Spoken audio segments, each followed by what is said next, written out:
بەخەمی تۆ من جوانم ئەی وڵات،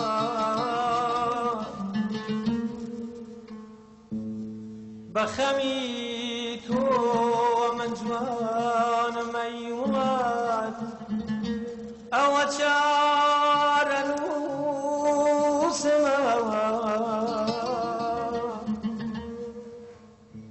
تەنها شاخ و شەهید و نانواوت،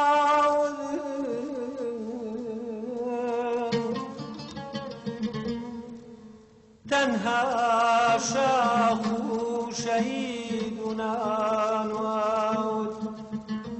هەر ڕەجنووسمە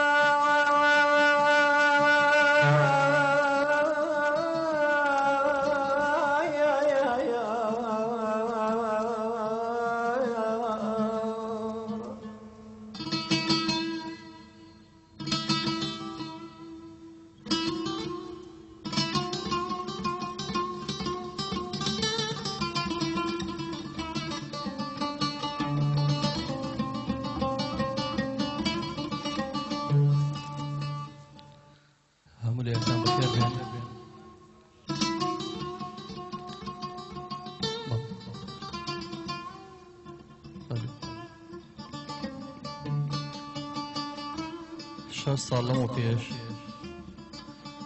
لە ڕۆژێکی کۆمڕۆیە کە زۆر بەداخەوە ڕۆژی مۆسیقای جیهانیە، جەژنی مۆسیقایە. ئێمەی هونەرمەندانی کورد تووشی کارەساتێکی گەورە بووین، ئەویش بە فڕینی هەڵۆیەک پێشمەرگەی نەمرد، هونەرمەندی نەمرد، سیمبۆلی ئەم شارە کە من هەموو جارە گەڵێم هەچ کاتێ ناوی سلێمانی بێنرێ، ناوی گۆیژە و پیرە مەگرون و ئازبڕ بهێنرێت، گوناحە ناوی حەمەدزا بهێن لەگەڵ ناوی سلێمانی. بەڕاستی ئێمە هەموو شانازی بە حەمەدزاوەکەین. بەڕاستی حەمەدزا پێشمەرگە بوو، هونەرێکی دەهێنا لە سلێمانیە لەناو کووردا پێوتێ هونەری مەقاوەبە، هونەری بەرخۆدان لە سەردەمی بەگژاچوونەوەی گەورەترین نظامی زۆڵم و زۆرداری لەگەڵ ڕژێمێکە کە کەس نەیوێراتەنە گوێ لە مەقامەکانی حەمەدزا بگرێت. حەمەدزا شان بەشانی مەقامەکانی بۆ عەشق و بۆ خۆشەویستی کە بەڕاستی هەموو ماڵێکی ئەم کوردستانی گرتبەوە، شان بەشانیەوە هونەری نیشتیمانی و کوردایەتی و پێشمەرگانەی قەت لە یاد نەکردەوە. حەمەدزا بەهۆ کاچی پێشمەرگە شۆڕژێری قارەمان بەڕاستی ئەتوانم بڵێم مێژوێکی بە خۆی تۆمار کردنەوە لە دوایینەوە بینیمان چۆن لە هەموو هێرشێکی پێشمەرگەیە هۆکاچی پێشمەرگە وەکو هەوێنی هەموو هێرشەکان وایە، وەکو هەوێنێکە بۆ خەباتی بەردەوام هەتاکو مەقامە نەمرەکانی حەمەدزا بمێنێت. من دڵنیام خۆشی لەناومانەیە، ئەو بەجەستە لەگەڵ ئێمەیە نی ئێستا، بەڵام هەموو کاتێک حەمەدزا لەناومانەیە بەدەر لە هەموو ئەو سیفاتانی کە باسمان کە حەمەدزا پیاوێکی خاچی خۆنەویست بوو. زۆر بەداخەوە هەندی هونەرمەند دەبینی ئێستا دواوی کە تەنها لە چەند ڕاگەیەنێکە و دەرکەوت دیتر پێڵێن بۆدیگارد و حیمایە و چەندین کەسی بەدواوەیە. حەمەدزا بۆ هەموو گەورەی خۆیەوە هەموو کاتێ لەناو جەماوەرە بوو کەسێکی خاچی خۆنەویست لەناو بازاڕە، لەناو بچۆ کۆڵانەکانی شارە بە ئازادی سوڕایەوە. بۆ مێژووی لەم ڕۆژێک لای من دانیشت بوو لە مەکتەبی سیاسی و تەلەفۆنیان بۆ کرد کە گوایە پاڵێرا بوو بۆ ئەوی پۆستی وەزیری ڕۆشنبیری بنێ. ئەم زۆر بە تۆ ڕەبزی کرد، وتی من بە هیچ شێوەیەک لە هەموو ژیانمە هیچ پۆستێکی باڵاوەڕ ناگرم، منەمە کەسێکی سادی ناو کۆمەڵگا بوو. ئەو کاتانی کە چۆن ئێستا هەموو خەریکە شارەکانی ژەبین بە دژمنی یەکتری، ئێرە و هەولێر و ئەوە چەندین قسە و سەڵۆگە کرێت. لەو کاتانەیە کە تازە ئاسەواری شەڕی ناوخۆ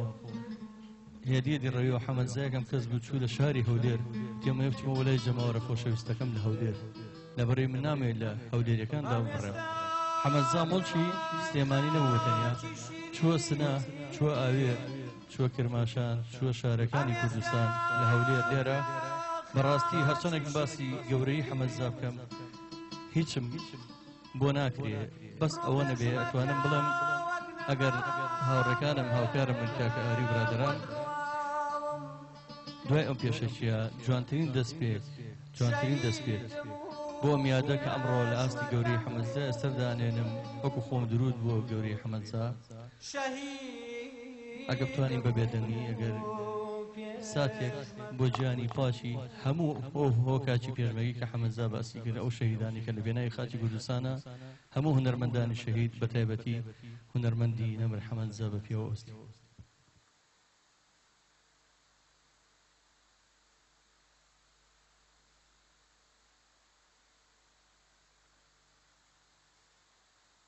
سواز بەوەی خۆشەویست ئێمە وەکو کەفترێکە توریزە دەست بە گەرمی بەخێراتتانەکەم بەڕاستی لەگەڵ گوێبیستی و مەقام بم نەمتوانی بەخێراتەکان پێش ئەوە بخەم بەڕاستی ناتوانم چۆن وەسی حەمەدزا بکەم ئەوە بەجێڵم بۆ برای شاعیر کاک ئەمەرکەسان کە هەم پێشمەرگە دێرێن و هەم من ناوم ناوە شاعیری عاشق و نیشتیمان ئەویش دیارە لە گەورەی حەمەدزاوە شتێکی بۆ ئامادە کردەوە سپاسێکم گە فەرمیتە لای ئەمە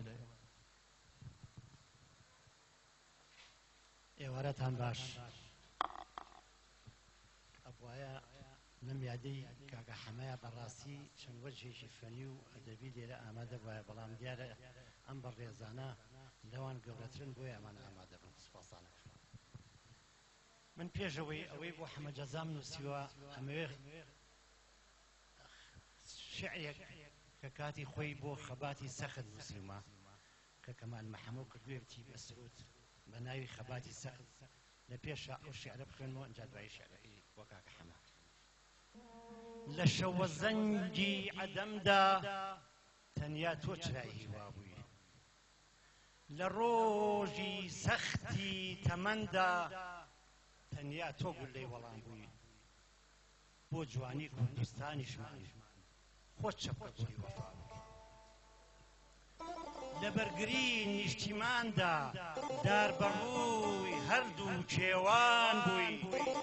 لە گوند بوو ماڵی جوتیاردا پێنووس و چاو ژیان بووی لە ڕۆژی ڕەشی ئەنفالدا ئەوین خاکی سوپمان بووی لە داستانە مەزنەکاندا سەرقافڵە و شێری مەیدان بووی لە ڕۆژی سەخت و زینداندا تۆ کێوێک گورە و پۆڵا بووی لە ڕۆژی ڕاپەڕینیشدا مژدە و چەخماخەی شاران بووی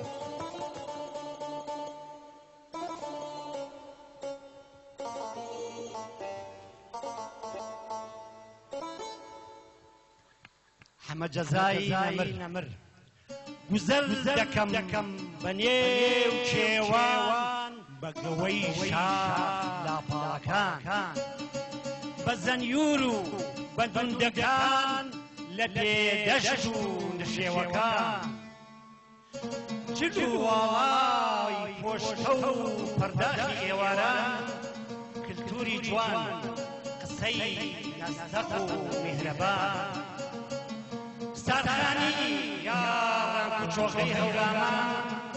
چواروەرزی ساڵ هەنج و گیت و شیرینی زوبان لە خوانی محەممەدی پڕچێژ و تام بۆ نوبەرانی سفرەی ڕازاوەی ئێوەماڵان لە شادی و هەڵپەرچەی سەیرانەکان یا پرسە و شین و واوەیلا شوەنەکان لە وشەی نەرمی دڵڕفێن لە بۆ دۆستان یا سرودی گول لە ئامێر بۆ نێوچەوانی دوژمنان زەردەخەنە و وشەی تەنز لە بۆ یاران یا نەڕەی شێری بەرگری بۆ دوژمنان خاڵبووی ئەدەب و هونەر فەنگی شان لە ئاوازی ڕەسەنی نەمری جاری جاران سەنگەرەکانی بەرگری و هەڵمەتەکان خۆزان و سرودی کوردی زیزە لێمان پرسیار دەکەم لە هەردوو دۆڵ و لە بنار پرسیار دەکەم لە هەردوو دۆڵ و لە بنار کاکە حەمەی کوردستانی ونە لێمان